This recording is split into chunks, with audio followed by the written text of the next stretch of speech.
নমস্কার সকলকে। আজ মেঘলা মেঘলা ওয়েদার আছে, তাই ব্যালকনির গ্রিলগুলো পরিষ্কার করে নিলাম।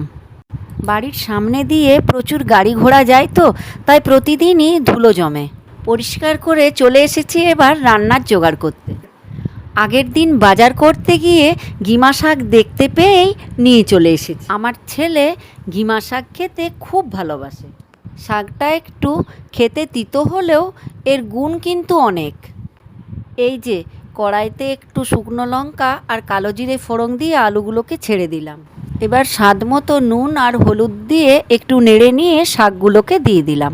আর যেহেতু শাকটা আমি সর্ষে বাটা দিয়ে করব, তাই সর্ষে আর কাঁচা লঙ্কা আগে থেকে বেটে রেখেছিলাম। সর্ষে দিয়ে একটু ভালোভাবে নাড়িয়ে নিয়ে সামান্য একটু জল দিয়ে দিলাম। শাকটা তৈরি হয়ে গেলে সবশেষে 1 চামচ সর্ষের তেল ছড়িয়ে দিলাম। সন্ধেবেলায় বাড়িতে বসে বোর হচ্ছিলাম, তাই আমি আর বৌমা দুজন মিলে একটু মার্কেটে বেরিয়ে পড়লাম। জানেন তো, বৌমা আর আমি দুজন মিলে একটা জিনিসের সন্ধানে বেরিয়েছিলাম। জিনিসটা হলো আলু বোখারা। বিরিয়ানি তৈরি করতে আলু বোখারার ব্যবহার স্বাদ আরও বাড়িয়ে তোলে। এই যে বৌমা একটু ফ্রুটি খেয়ে নিচ্ছে, বৌমা ওইদিকে ফ্রুটি খাচ্ছে, আর আমি চলে এসেছি পাশেই ভুট্টার দোকানে।